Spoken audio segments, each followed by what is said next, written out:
Next signal is unit ramp function.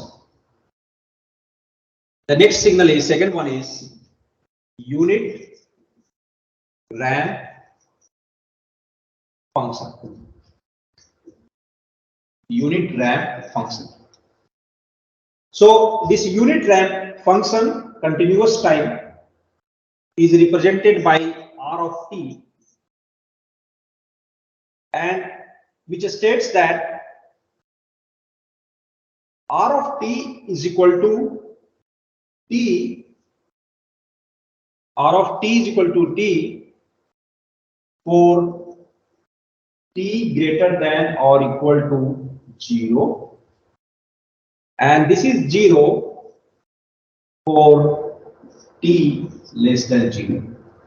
This is the representation of the unit continuous time unit ramp function, and I can represent this signal. I can represent this signal graphically. This is my R of t. This is my t. This is 0, and I can represent. You can see here that R of t is equal to 0 for t less than 0. So this side 0, but equal to 0, this will be t. So it will go something like this way.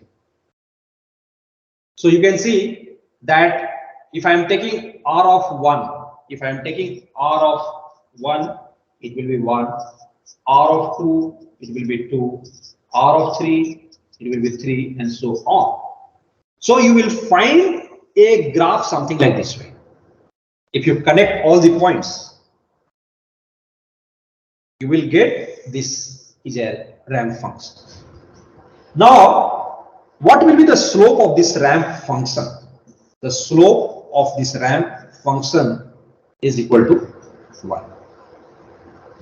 So if I can ask you the question that what is the slope of the ramp unit ramp function, you can say slope is 1.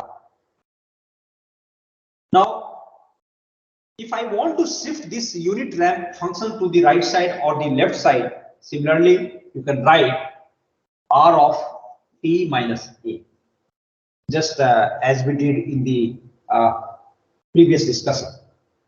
So this R of t minus a, this will be t minus a, this will be t minus a for t greater than equal to a, and it will be 0 for t less than a. So I want to shift this to the right side. So here I can represent this R of t minus a, and this is your t.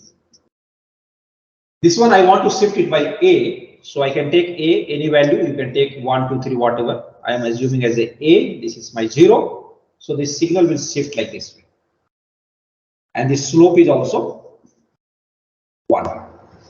So this way you can do for the left side. So for left side, it will be R of t plus a.